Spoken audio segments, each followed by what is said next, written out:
दिल धड़कता है तो जिंदगी मुस्कुराती है, दिल थक सी जाती है तो खुशियाँ रुक सी जाती है। इसीलिए हमारे दिल का ख्याल रखना बहुत ज़रूरी है, क्योंकि स्वस्थ हृदय में ही स्वस्थ जीवन बसता है। नमस्कार दोस्तों, आप देख रहे हैं रक्स पॉडकास्ट। मैं हूं आपकी होस्ट राखी झा। आज का हमारा विषय है हृदय स्वास्थ्य के लिए प्राकृतिक अमृत का उपयोग।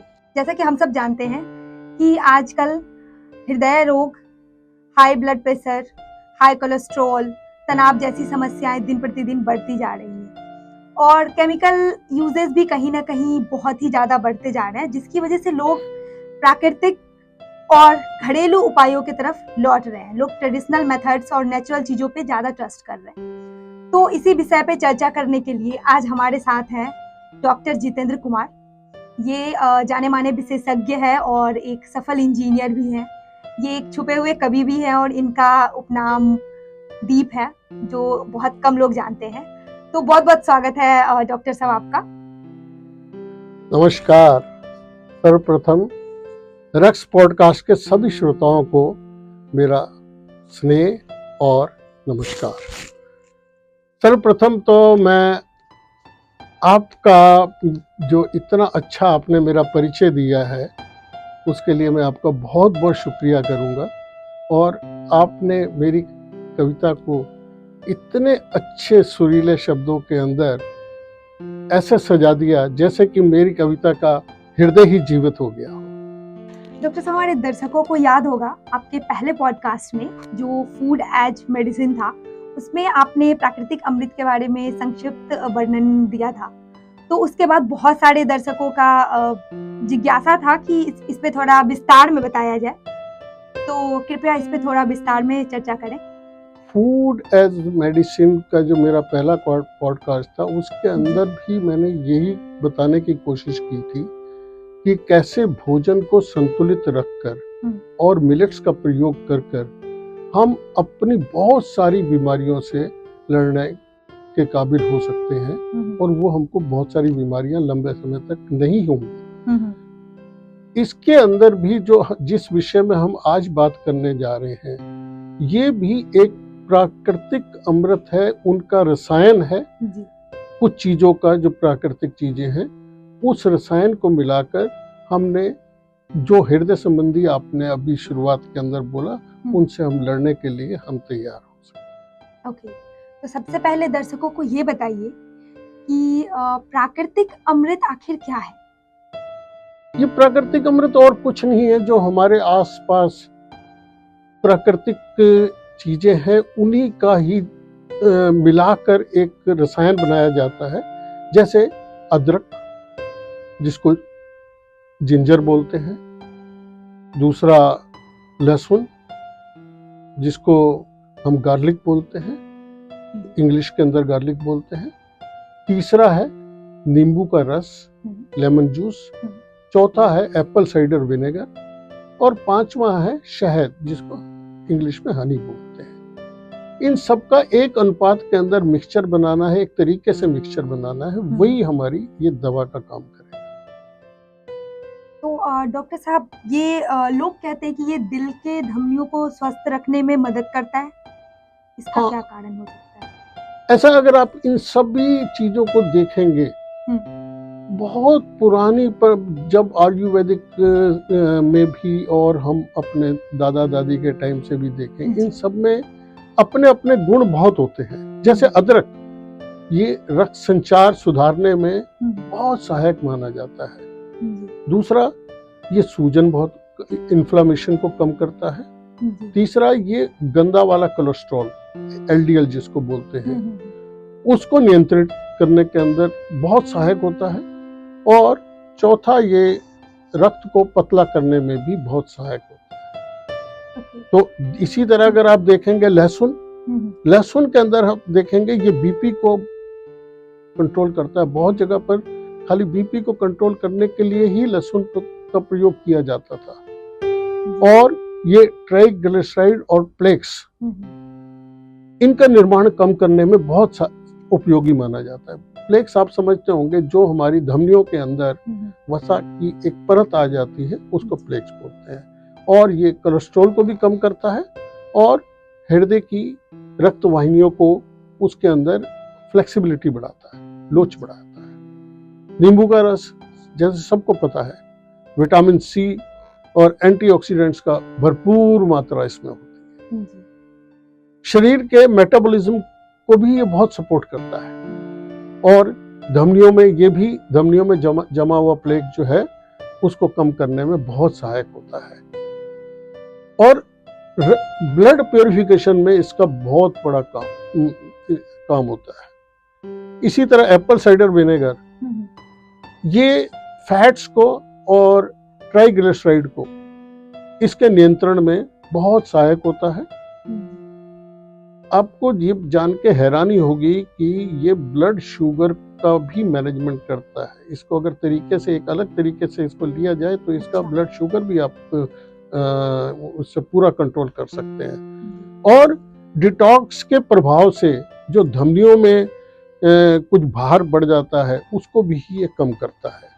और शहद तो ये हल्की इन्फ्लेमेशन को कम करता है, ऑक्सीडेंट स्ट्रेस को कम करता है और ये जो लहसुन वगैरह से जो उनकी तीव्रता आ जाती है उस तीव्रता को भी संतुलित करता है और सबके साथ इनका काम एक कैटलिस्ट का भी काम।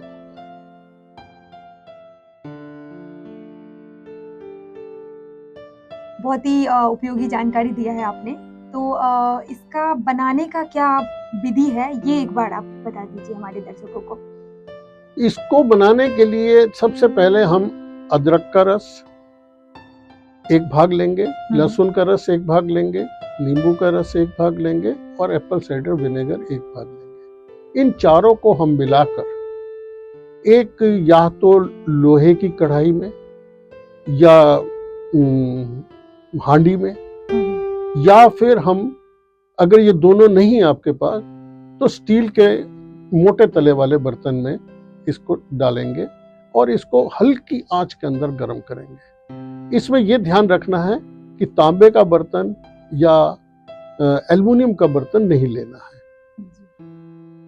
अब उसको हल्की इस पे ये देखना है कि ये उबलने ना पाए, ये उसको उबालना नहीं है, इसको हल्की आंच के अंदर ही इसको गर्म करना है।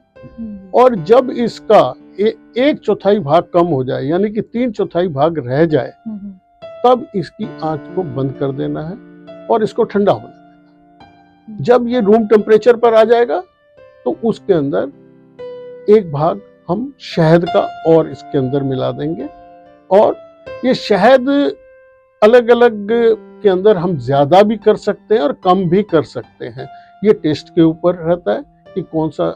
और दूसरा, आदमी को अगर शुगर की बीमारी है तो ये शहद का पोर्शन हमें बहुत कम या 0 के बराबर रखना है।